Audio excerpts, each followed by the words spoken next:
Le 3 décembre 1976, des hommes armés entrent chez Bob Marley et ouvrent le feu. Une balle lui traverse la poitrine. Une autre se loge dans son bras. 2 jours plus tard, il doit monter sur scène devant près de 90 personnes. Il n'annule pas. Avant les foules, avant le reggae, avant de devenir l'une des voix les plus connues du monde. Il y a un enfant né à Nine Mile, en Jamaïque. Son père est blanc, sa mère est noire. Son père est rarement présent dans son enfance et meurt alors que Bob n'a que 10 ans. À 12 ans, Bob quitte Nine Mile avec sa mère et part vivre à Kingston, dans le quartier de Trenchtown. Il grandit pauvre. Et dans une Jamaïque profondément marquée par les divisions sociales et politiques, son identité elle-même est parfois une frontière. On le considère comme trop blanc pour certains, pas assez blanc pour d'autres. Mais Bob Marley ne va pas passer sa vie à chercher de quel côté se placer. Il va trouver autre chose, une guitare, puis une voix, et bientôt une manière de parler à ceux qui, comme lui, n'ont pas vraiment leur place dans le monde qu'on leur a donné. À la fin de 1976, la Jamaïque est profondément divisée. Le pays est déchiré par les affrontements entre les partisans du People's National Party de Michael Manley et ceux du Jamaica Labour Party d'Edward Seaga. Dans certains quartiers, la politique ne se joue plus seulement dans les urnes, elle se joue dans la rue. Bob Marley accepte alors de participer à un concert gratuit destiné à rassembler les Jamaïcains et à faire baisser les tensions. Le concert s'appelle Smile Jamaica. Il doit avoir lieu le 5 décembre. Le 3 décembre, alors que Marley et ses musiciens répètent chez lui à Kingston, des hommes armés attaquent la maison. Sa femme, Rita, est blessée. Son manager, Don Taylor, est grièvement touché. Bob reçoit une balle à la poitrine et une autre au bras. Personne ne meurt. Mais 2 jours plus tard, le concert doit toujours avoir lieu. Bob Marley aurait pu partir. Il aurait pu se cacher. Personne n'aurait eu besoin de lui reprocher quoi que ce soit. Mais le 5 décembre, il monte sur scène. Le public est immense. Près de 80 000 personnes sont là. Bob est encore blessé. Et le concert, prévu comme un simple événement de rassemblement, devient autre chose. Il joue pendant environ 1 heure et demie. Il chante, il joue, et il reste debout devant une foule qui vient de voir l'homme qu'on avait tenté de faire taire. Ce jour-là, il ne met pas fin à la violence politique en Jamaïque, mais il refuse de lui céder sa place. 2 ans plus tard, Bob Marley revient en Jamaïque pour un autre concert, le One Love Peace Concert. Cette fois, près de 35 000 personnes se trouvent au National Stadium de Kingston. Et parmi elles, 2 hommes qui représentent les 2 camps politiques qui déchirent le pays. Michael Manley, Edward Seaga. Au milieu de son interprétation de Jammine, Marley les fait monter sur scène.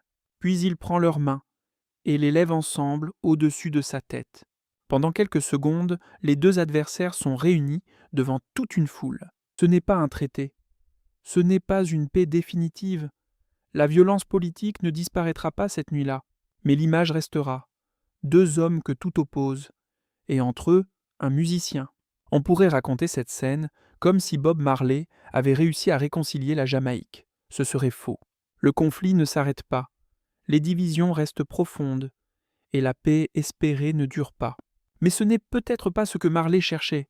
Il ne prétendait pas avoir le pouvoir de résoudre seul les problèmes de son pays. Il avait autre chose, une scène, une voix, et une capacité rare à faire entendre un message de paix à ceux qui ne s'écoutaient plus.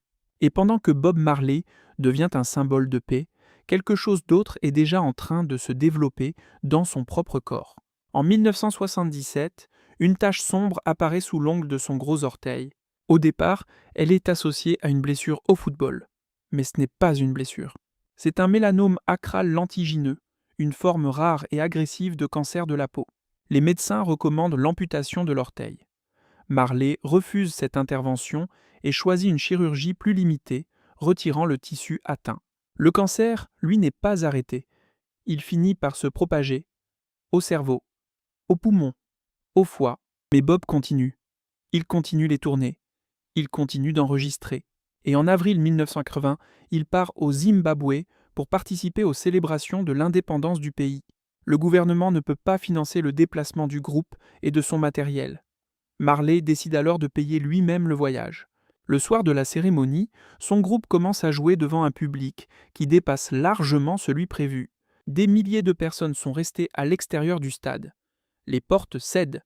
Du gaz lacrymogène entre dans l'enceinte. Les musiciens doivent quitter la scène. Mais Bob Marley revient et joue Zimbabwe.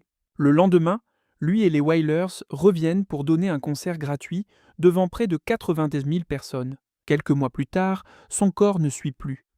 Pourtant, jusqu'au bout, Marley continue à avancer. En 1979, un journaliste lui demande s'il est riche. Il lui parle d'argent, de possession, de ce qu'il possède réellement. Bob Marley lui répond « Possession make you rich. I don't have that type of richness. My richness is life, forever. » Sa richesse, ce n'est pas ce qu'il possède, c'est la vie. Et cette vie touche bientôt à sa fin.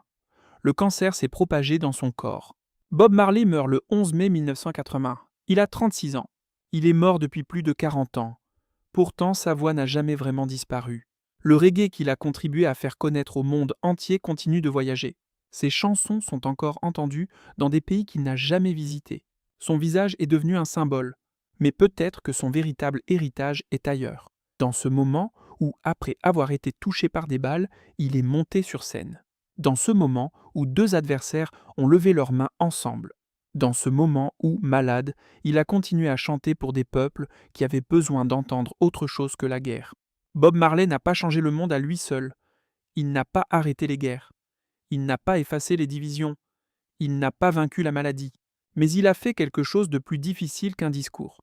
Il a réussi à faire chanter ensemble des gens qui ne regardaient plus dans la même direction. Et parfois, l'écho d'un homme ne se mesure pas à ce qu'il a réussi à accomplir de son vivant. Il se mesure à ce que les autres continuent de faire résonner après sa disparition.